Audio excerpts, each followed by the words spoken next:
ngaturaken langan syukur setunggal bapa sajuga lumantar video teng parang jumeneng wonten Mbak Putri Purnami putra dinasti monggo katur saged para tamu.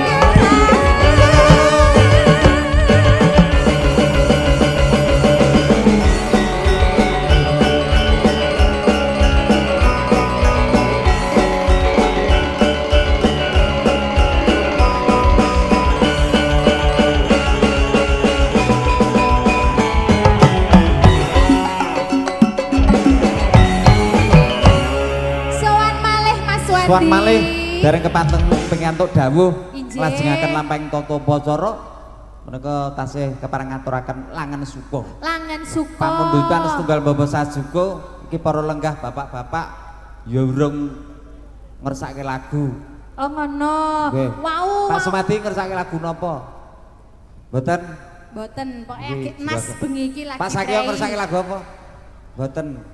Kenging menapa to Pak menggalih menapa kok biasane cok request kok terus ora ki arep kerja ora kudu nyawer pokoke ngersake lagu ngono lho Mas. Wong asline aku ya gumun ngopo to nek wong njaluk lagu ki dadak nyawer ki biyen ki sing marai sapa lho aku cok heran lho Mas. Aku ya gumun. Lah iya ngono ya awake dhewe ya. Saru. Ayo awake dhewe ning ya nampa duite ya Mas. Lah iya. Ora apa-apa kuwi rezekine awake dhewe. Sing penting awake dhewe iki tidak pernah memaksa. Nggih, ngono ki saikhlase wong nyatane upama nyawer dipeksa nyatane ya malah ora dadi duit ya, Mas. Pancen ngono kuwi. Wong nyawer ndadak nggo duit ki saru. Saru ya, Mas. Luwih saruneh nek ora nganggo. Aja sok ngisi-isini ngono kuwi. Pokoke dinasti ki los. Los pokoke juragane siap wani tombok. Oh, pemimpinnya mampu. Wow. Saiki ngelingi mbiyen piye?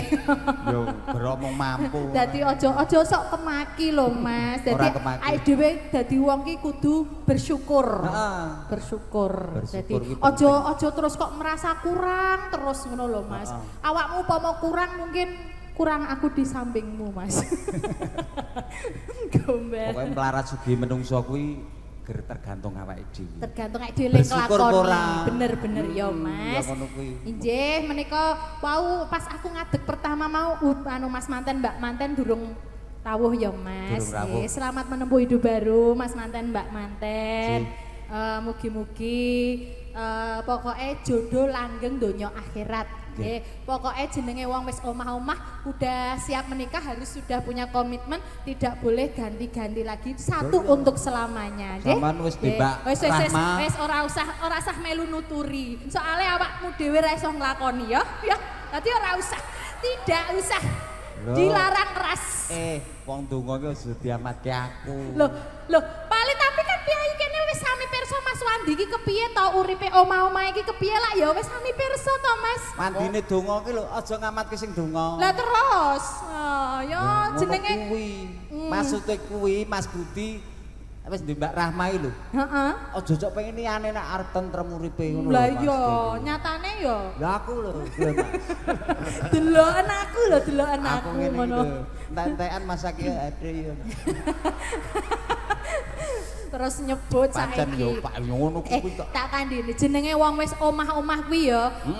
Antara kakung lan putri itu harus saling pengertian. Iya. Jadi upama sing piyayi putri kuwi misalnya duwe unek-unek dhe rasa apa disampaikan saja ke suami. Dadi ampun mendel terus prengat-prengut ngono ki aja ya Mas ya. Dadi disampaikan saja. Begitu juga yang kakung. Dadi upama ndelok bojone iki kira-kira rada merengut apa rada meneng-meneng ditekoni ana apa to Dik nyuwun apa to Dik tumbaske napa to Dik ngono dadi piyayi kakung iki kudu peka nek ora peka dadine kaya MC-ne ngoten lho Mas dene Mbak Rahma angger Mas Budi wis menteng-menteng menteng-menteng ya maksudmu apa duwe keinginan lho Mas sing wedok ya lek piye carane ngono lho Mas duwe keinginan sing wedok piye carane iki terus tegese piye to Mas ya lek piye rikat ngono lek Njuk tulung piye biasa. Alah nek perkara kaya ngono ki kabeh wong ki rasa diajari mesti wis ya do iso. Lah iya lho. Lah iya. Nggih wonten pamundutan menapa Kang Mas? Wonten caping gunung, wonten caping gunung wau. Terus wonten malih? Nek Pak Hardi mengki ajeng nyanyi kiambak. Oh nggih. Tegese nyanyi kiambak ki ya diiringi musik ora kok nyanyi dhewe ning kono ora. Lah iya. Aku ki angel. ngerti Pak Hardi mulane mau ki nyawer 100 ki mergo pengen diiringi. Ngono lho nek misale ora dak ya malah dadi kaya solo vokal kaya lomba mau copat ngono kae. Mas. Niki upami katur caping gunung wau pripun? Caping gunung. Nggih menika ketiga widodarinipun dipun jumenengaken Kang Mas. Ngoten Mbak Ririt, Mbak Lilis. Yo gawane Pak Wandi. Ketiga widowati. Wae Mas Wandi ki gawane milih saiki bandang wis ketok balik sukses meneh to yu. Saiki nganu penyanyi milih-milih pokoke kudu sing awake cilik langsing seksi ngono. Nak dek mbiyen apa enake mbah sing semono. Ayo ya nari danane ana. Oh, ngono ya Mas. Nggone Pak Rahman ki wong los kok. Oh, ngono ya Mas. Ora rembukan masalah duit. Dadi jenengan tanggapan iki wis penyanyi ayu-ayu. Oh, dadi pemaine sing apik. Lah iya. Sing apik ngono. Heeh, sing elek bengi iki mung MC-ne kok Mas. Elek apane? Elek apane? Rupa ya elek ya yu. Terus tingkah lakune piye yu? Tekane lho. Wah, ngerti amplop ora tak kakek sing. Alas, lunas. Ngene lho matur nuwun. Piye matur nuwun? Delok menungso aja delok casinge. Heeh, terus jerone kowe wis ora bola-bali kok ndadak. Ndemo. Aja ngumbar fitnah lho Mas. Aku ki nyatane ya pancen tak akone aku sering melu dadi putra dinasti. Tapi terus ning jaba ki anggere ora ana aku kok dengaran ora ana putri, kok dengaran ora ana si kae lakan kae ngono ki. Dadi itu harus diluruskan. Bahwasanya kita itu cuma Nah, cuma teman partner kerja. Dadi karo kanca ora oleh plak-plek mak-mak ngono ki ora oleh. Kowe sik to sing ngemek to mau. Aku kan mau ngekeki contoh. Kayak contoh. Aku iki lho Mbak, lah nek ora mau krem wis aja meneh wong wedok. Mak-mak. Heeh. Wis biasa. Lah yo, mulane awakmu kira aku yo nek karo kowe tak anggap Adi. Lah iya, nyatane iki lho wae. Tak anggap adik. Saiki tak anggap bojo. Bojone panggung ora masalah. Iki garwane melu lho. Nek ngasih wani-wani engko bali. Lho aku ku mbiyen gandrung ning panggung tekan ngisor ya iki kok. Ngasih gandrung tekan kono. Selanjutnya, ngantek selanjutnya. Heeh. Lilis ya Allah. Jebule kaya ngono kuwi ta. Mengkono to kowe iki, Nduk. Job selanjutnya wis rasane. Kamu ning jaba kabare Mas Wandi ki ora karo Mbak Lilis karo liyane lho. Berarti karo wong pira Mas awakmu ki? Sing bakul brambang kae apa? Ayo katur. Diaturke Triwidiwati wonten caping gunung. Caping gunung. Nggih. Nganggo bawa apa ora Mas? Oh, Bapak ingkang ngersake Pak sinten? Sinten Mbak Yu? Ingkang panitia. Hah? Panitia. Bapak Ponotio. Nggih, lak nek Jawa lak panitia lho. Menika ngagem bawa napa mboten, Pak? Lah ditawake. Monggor para ngagem bawa. Oh, ngagem bawa. Yang kakung ngagem bawa? Aku manut, Dik. Pak sapa? Ya Pak panitia. Pak. Sanes menika yang kakung ngersakaken bawa. Lembah kakung. Diura-ura sapa wengi yang sapa ngerti terus yang kakung terus kok meneng-meneng sare ngono. Sare terus ngudang yang kakung. Iya. Monggo kawitan ingkang saking kiri piyambak. Mas Wandi. Monggo Pak Mas Wandi saking kiri piyambak monggo. Ayo to. Monggo jumeneng. Oh iya. Alhamdulillah. Yo sing dibayar Mas sing kongkon kuwi. Lho, pripun to ya jenenge? Ya wis. Oh lah, satu rasa meri. Idep-idep aku bengi di bojo telu ya. Iya. Rapi. Idep-idep drama. Mah kelakon kapok. Saben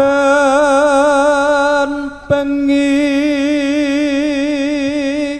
Elek wonge suarane lumayan. Leh. Biasane iki sing ngelem ki wong liya, wong nyanyi dhewe dilem dhewe lho. Nyawang.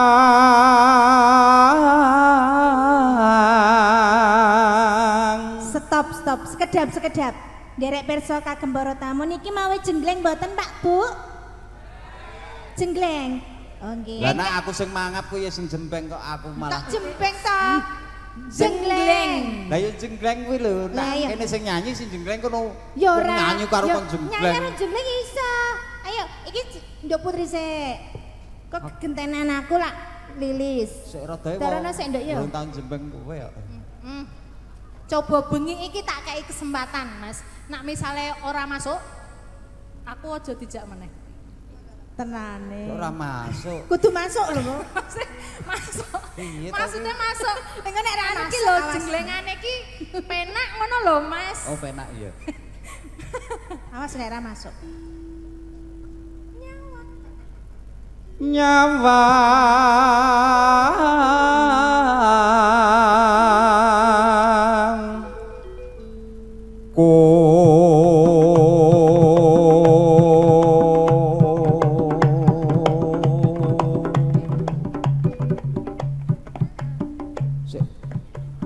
Piye to, Mas? Ora penak apa piye makake? Saka mburi to? kene apik men lho. Apik kok mburi. Lah iya kendeng. Malah dadi ora konsentrasi tenan. Baper mesti. Untuk penyanyi kok gembrot kae lah iki. Pak Wandi, kok ket mau kula mat-matkin jenengan gur cincang-cincang-cincing wae lho. Jenengan ki jane ki iso apa ora? Isa kowe iki ngece. Nek adem-adem ngene ki iso apa ora? Iso. Oh iso. Mas kok nggonamu menceng to, Mas? Ndi? Iki lho wirane. Iki lho, iki syutingan tak lak menceng lho. Ora percaya. Iki sik piyayi kaku ki mbok yo di oh lah wong ditaleni. Bikin mancang. Nduk, lah jare kowe seneng sing menceng-menceng ngono kuwi. Menceng Ora to yu. Menceng apa mengsle?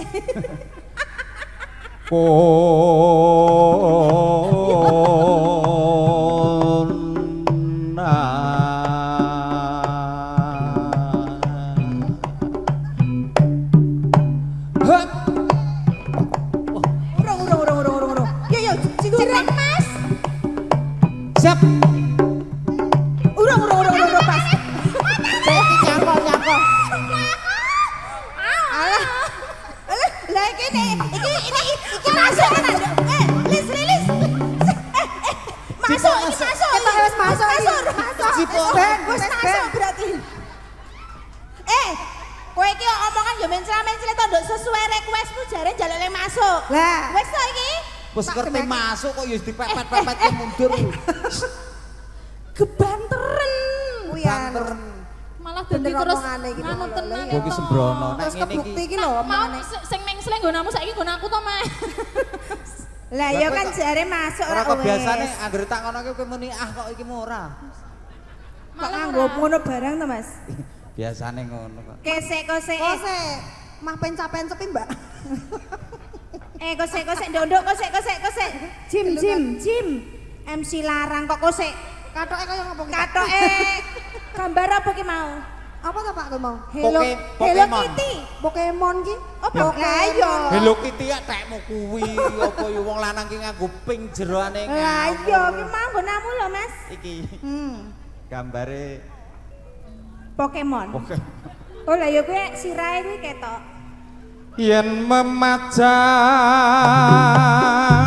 Saiki jatahe Mbak Ririt. Kene Mbak Ririt mapan. mong karo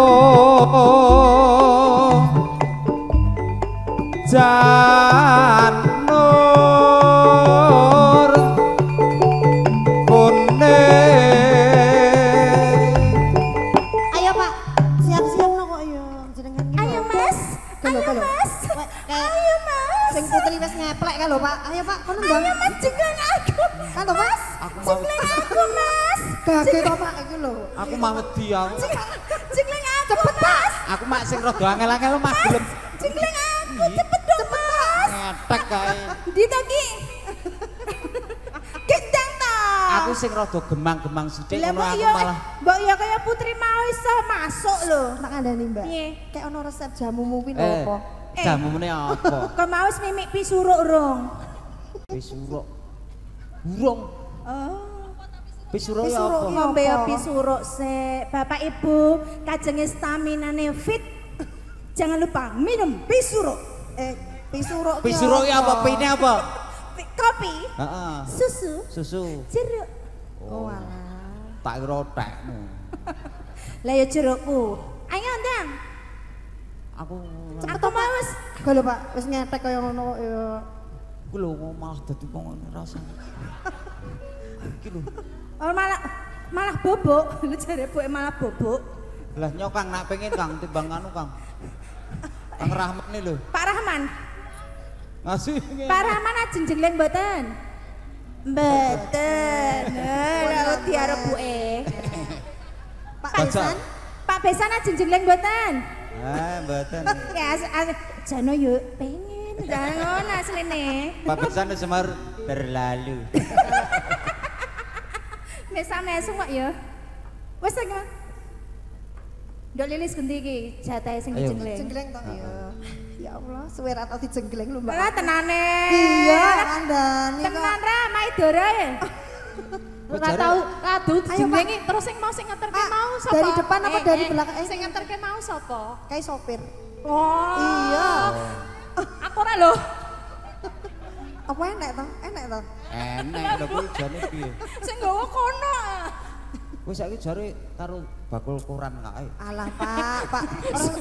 Ora usah digagas. Penting iki kok ngarep apa kok mburi sik, Pak? Kowe iki kok ngarep mburi penak. Karo kuwi aku wedi ya. Ah ya Allah, Pak. Sok-sok. Iki mertandake wanita yang bersemangat. Semangat. Ngono.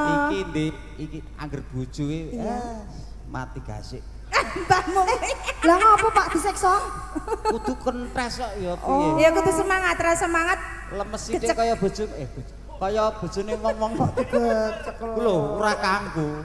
Kudu kentres. Oh iya. Ayo helikopter bareng yuk. Ayo Pak, aku kudu gaya piye Pak? Sesuai request jenengan lho Mas. Ayo. Kok ngarep kok mburi? Biasa dunggahke siji no Mbak. Ngayang ngono Pak? Ngayang. Tangane iki lho dunggahke siji ngono. Kowe ngene ya sik. Dah. Nduk, iya. Ya wis. Sip ya Pak. Oh ya Allah. Aduh. Iki ta dhewe iki bawa ki rekake kersane. Yang kakung ki kersane liar-liar nang ngene lak malah jenggelek ngono yang kakung. Nyedak anu wong para tamu kene kudune iki sing jengleng iki awake dhewe karo Mbah Kakung ki kok malah ya ngono wis jengleng Mbah Kakung ki anu Mbah Kakung ya Allah aku seneng sing sepo-sepo ngene iki lho aduh segendalu sing Mbak Lilis dodok rada dodok harus sopan santun harus dijaga dodok ndemok apa Mbak yo sak ketemune lah nyon donga pangestu kula ki kok ya jenengan ki ajeng napa? Demak dengkul. Mbak Lilis ki ya PHP lho mau karepi Mbah Kakungnya asline pengen didemok dengkule lho kaya nek sungkem ngarepe ae sepo lak ning nggon kene to dengkul ndak. Lah man dodok sik. Iki iso disingkir kene to Mas? Ora iso. Oh ki nggon foto ya. Iso wis guang wis. Singkirno sik Lek. Asmanipun Mbah sinten? Kula Bejo. Mbak Bejo. Piyayine bejo terus ya Mbak Riri. Nggih. Yang bejo tindak mriki kalih sinten e wau? Piyambak. Ki lho, lan jenengan ampun ngoten jenengan ngendikan piyambak menika kalih yang putri turene hayo. Yang putri tindak Ibu? Oh, nembe mawon kondur jarine. Mboten aman, Nduk. Aman. Aman nggih Mbah Kakung. Oh, nggih. Anu Eyang Kakung lak nggih pirsa anu to caping gunung niki. Nggih to? Lho, ajeng nyuwun berkah swanten sekedhik mawon. Alah, Siti tok lho.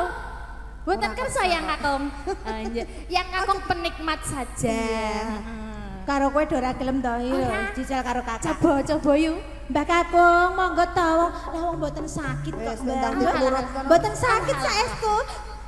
Mboten sakit. Lah nggih, mboten sakit saestu kok dicobi. Mboten tenan. Napa ayo moh tenan iki? Yang Kakung napa ajeng wakil sinten? Ajeng wakil sinten? Mboten wakil berarti jenengan lho. Oh wakile kula. Ya wis manut. Yang Kakung iki kudu dituruti. Mantene. Depel pisan. Adang ding, ading dah. Ayo sing nyanyi ndang dicepetke. Yo. Selak bar, selak arep bubuk. Iki dirampok kewek dhewe.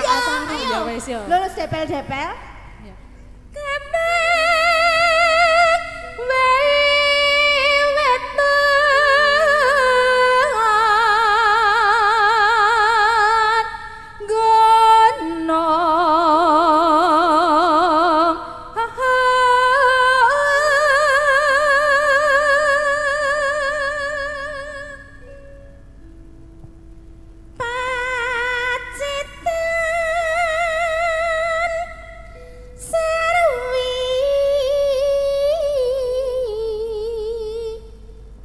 Panas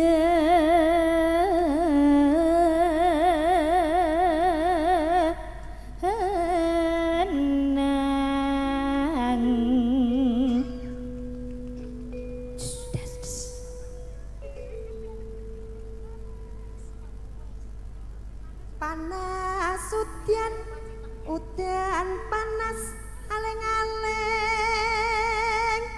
capeng gunung.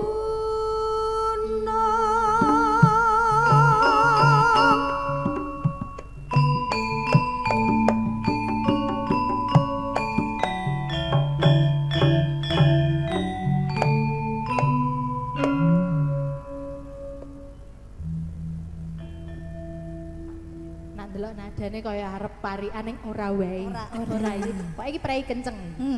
Selak acara ya. Iya. Nadyan wadon sarata lanang.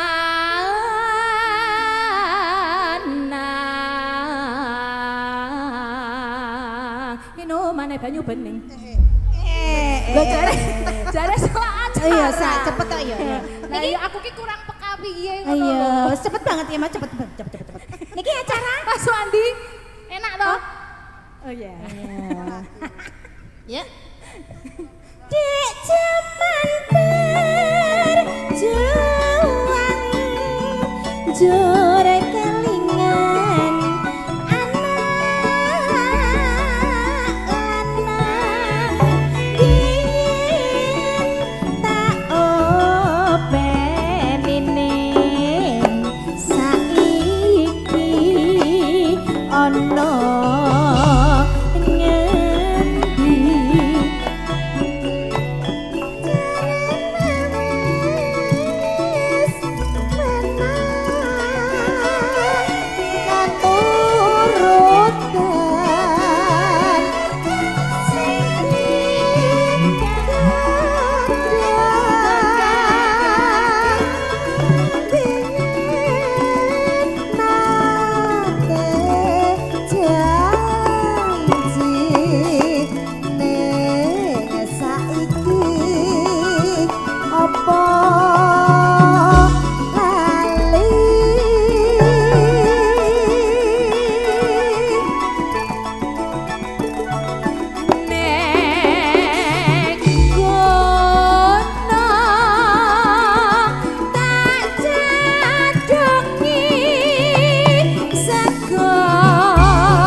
Priagung tamu ingkang keparang mardigung budi sampun pikantuk dawuh pangugati purih lajengaken rampang tata upacara wonten ri kalanggan prayogi punika pangugati badhe ngaturaken mubah musim pengilakan terusang ganing para lenggah namung keparang katon kandhek wonten ing jangga pinaka ras bombong bebek rasing manah pangugati nyunuhun panjenenganipun kinurmatan Bapak Kadus inggih kinurmatan Bapak Tugimin Tugiono inggih keparang jumeneng wonten ngajenging para tamu putri kakung sinegahan sawetawis badhe ngaturaken pambagi wilujeng mengraipun para tamu putri kakung minulya prayogi wanci sasana pangandikan namung keparang kasumanggaken sumangga duwin Katur hamengkugati risang pinanganten katam pisan kepareng jumeneng caos pakurmatan anggenipun Bapak kados badhe ngaturaken ambalan pambagyo wilujeng.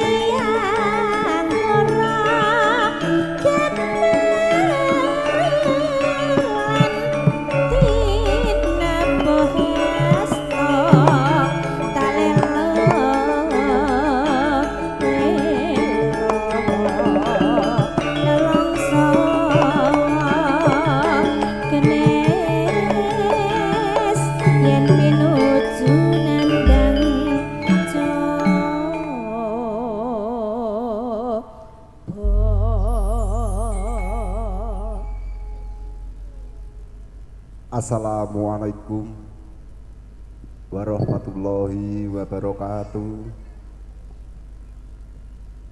A'udzubillahi minasyaitonirrajim. Bismillahirrahmanirrahim. Alhamdulillahirabbil alamin. Assalatu wassalamu ala asrofil anbiya'i wal mursalin Sayyidina wa maulana Muhammadin. La haula wa la quwata illa billahil aliyil azim. Amma ba'du. Konjuk wonten pangarsanipun para pepundhen, para pinsepuh, sesepuh ingkang agung mastuti dumateng pepayoning kautaman ingkang pantes pinundi-nundi. Konjuk wonten pangarsanipun para tamu kakung Sumawana putri ingkang tansah kita tresnani. Ugi konjuk wonten pangarsanipun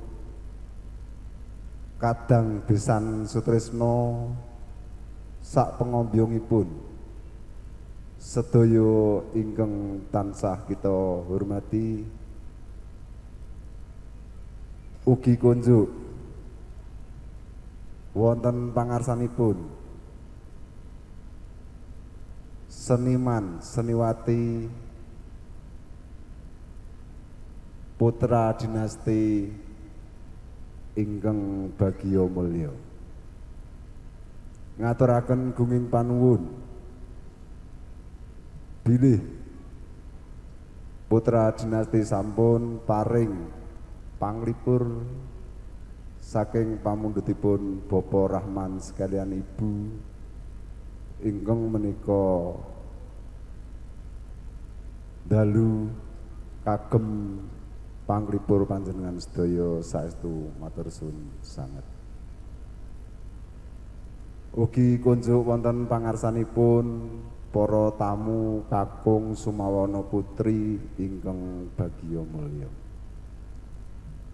Kepareng kula mambeksa angkempil pangandika panjenengan sedaya karana kula minangka sulih salira saking panjenenganipun Bapak Rahman sekalian Ibu.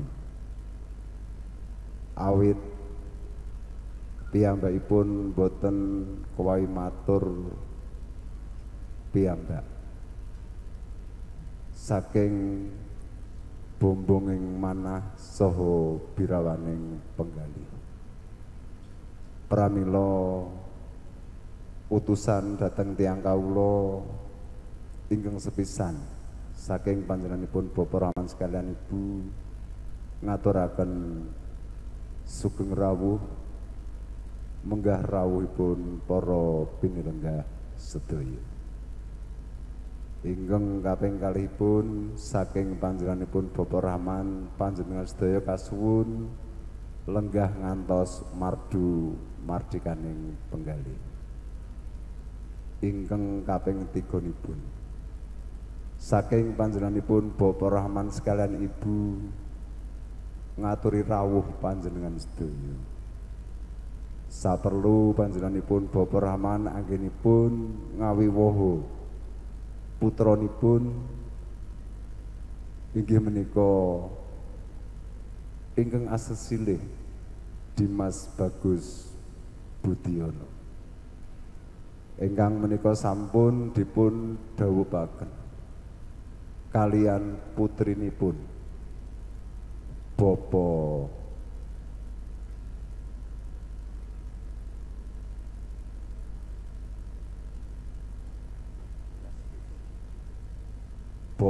Dasvin sekalian ibu.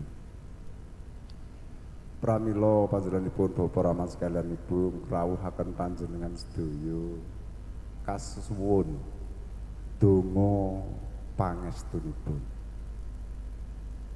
Kasuwun panjenengan sedaya ingkang sampun ikhlas paring ego partikel bau suku tenaga ugi pikiran saestu saking panjenenganipun Bapak Rahman sekalian ibu ingkang dipun antu-antu. Pramila kanthi mekaten ing mbok bilih ngrawuhaken panjenengan sedaya panjenenganipun Bapak Rahman boten saged nanggapi rawuh panjenengan sedaya kepara ugi boten saged paring salam taklim ingkang warata saestu nyuwun pangapunten ingkang sak ageng-agengipun. Kepara ugi anggenipun paring papan saha panggenan unjukan menapa dene dedaharan kirang meranan ugi dumateng penggalih panjenengan sedaya mawantu-wantu nyuwun agunging pangapunten ingkang tanpa pepindhu. Para pinilenggah kakung Sumawana Putri bilih panjenenganipun Bapak Rahmat anggenipun ngrawuhaken panjenengan sedaya menika namung kasuwun nyekseni anggenipun ngawiwaha putra putrinipun donga panjenengan mugiya saged dayani menapa ingkang dados jangkah jangka kagem penganten kekalih mugi-mugi saged dayani saestu kangge pagesangan ngantos kaken-kaken saha ninen-ninen. Para pinilenggah saking panjenenganipun Bapak Rahman sekalian ibu pramila kanthi mekaten ing sak mangke ing mbok bilih sampun paripurna panjenengan sedaya badhe bidhal kondur namung nderekaken sugeng kondur sowang-sowang saking panjenenganipun Bapak Rahman boten saged nampi sumbangsih menapa kemawon drancang seta ingkang linambaran arta lan sanes-sanesipun. Sepisan malih namung donga pangestu mugi-mugi saged barokah kangge penganten kekalih. Mekaten saking panjenenganipun Bapak Rahman sekalian ibu ing mbok bilih anggen kawula ngaturaken dhateng panjenengan sedaya kirang saha langgengipun saestu mawantu-wantu nyuwun agunging pangapunten ingkang tanpa pepindhu. Saking kawula kita akhiri wabillahi taufik wal hidayah wal ridho wal inayah.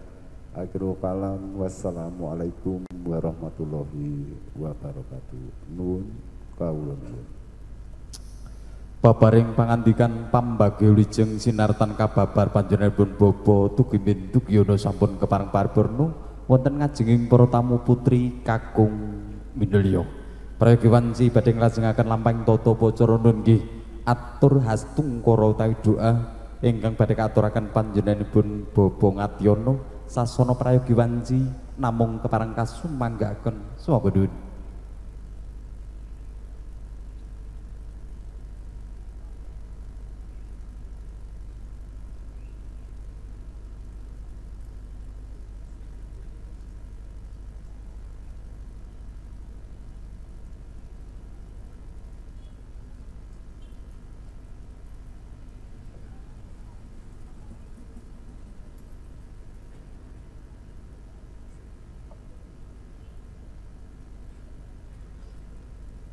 Assalamualaikum warahmatullahi wabarakatuh. A'udzu billahi minasyaitonir rajim. Bismillahirrahmanirrahim. Allahumma shalli sayyidina Muhammadin wa radhiyallahu sahabati Rasulillah ajma'in walhamdulillahi rabbil alamin. Hamdan syakirin, hamdan na'imin, hamdan yu'afiyan ma kafi mazida. Ya Rabbana lakal hamdu kama yanbaghi li azimi sultanik. Allahumma shalli sayyidina Muhammad wa ala sayyidina Muhammad. Rabbana dunana anfusana wa illam taghfir lana wa tarhamna lanakunanna minal khasirin. Allahumma dina siratal mustaqim siratal anbiya wal mursalin. Allahumma salimna salim dinana wa salimin ahlil bait wa salimin baladina. Rabbi ij'alni muqimas salati wa min dhurriyyati rabbana taqabbal du'a. Allahumma ighfir li wa walidayya warhamna kama rabbayana saghira. Allahumma tiqaumi fa innahum la ya'lamun. Allahumma arina haqqa qarina badila badila wa rubtinaba. Allahumma barakalaka wa baraka alaika wa jama'a wa bainakum fil khair. Allahumma barakallahu laka wa baraka alaika wa jama'a bainakum minal khair. Allahumma barakalaka wa baraka alaika wa jama'a bainakum minal khair. Rabbana atina fid dunya hasanah wa fil akhirati hasanah wa qina adzabannar. Subhana rabbika rabbil izzati amma yasifun wassalamu alal mursalin walhamdulillahi rabbil alamin. Al-Fatihah. A'udzu billahi minasyaitonir rajim. Bismillahirrahmanirrahim. Alhamdulillahi rabbil alamin. Arrahmanir rahim maliki yaumiddin. Iyyaka na'budu wa iyyaka nasta'in. Ihdinas siratal mustaqim. Siratal ladzina an'amta 'alaihim ghairil maghdubi 'alaihim waladdallin. Amin. Wassalamualaikum warahmatullahi wabarakatuh. Perangan setunggal bobo sajuga lampahing Toto Bocoro sampun keparang paripurna. Mbok bilih anggenipun kawula ngaturaken rantamaning Toto Bocoro Purwo Madyawisana wonten kirang sekoladipun namung waget mawantu yunaging samudra pangsami.